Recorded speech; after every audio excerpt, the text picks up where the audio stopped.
I guess what are the kind of salary ranges that you could be looking at? Yeah, so I think when I started, that was 2 years ago. I think the mid-range, like middle range salary was 84,000 nationally, which is pretty solid. And then junior, if you have a junior admin, you probably 70K, 75K, somewhere in there. Is a junior admin a different certification, or is it just No, the amount of experience you have? It's just an inexperienced admin. I see. Yeah. Sometimes companies will hire on Salesforce admin certified people as junior developers, and they'll teach them how to develop. They'll put them underneath a developer, a Salesforce developer, and then teach them how to develop the instance. Yeah.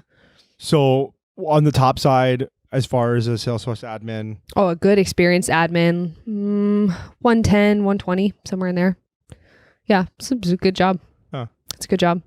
And I mean, as long as the company continues to use Salesforce, it's unlikely they'd get rid of you. So. Right. Yeah. You have a super important job. Yeah. I think I have one more question, or maybe a couple, but when you're saying that a company has multiple Salesforce admins, like 20, why? Like you might have that if you have different languages being spoken. Oh. You might have that if you have large sales regions. You might have that if you're just a really large company and you need that because it's too much data to take care of or too many users, right? So if you have thousands of users, one admin is just not going to cut it, because what if everybody has a question that day? I see. And then maybe by department or something like that. By department, so you might have a Salesforce admin sales, a Salesforce admin marketing, right, which they do have different, so there's cloud, there is marketing, and then you might, like the government, for instance, Salesforce runs a lot of the US government. And so you're going to have different Salesforce administrators within different branches, right? But you might have a team, and then you might have some that work on teams. So you might have a Salesforce admin that works on a development team that they cut when they're done. And you might have a Salesforce admin that's on staff that is there to maintain something, right? So different functions too. I think that's all the questions that I had. Is there anything else that you want to say about Salesforce admin? Anything that we haven't covered yet?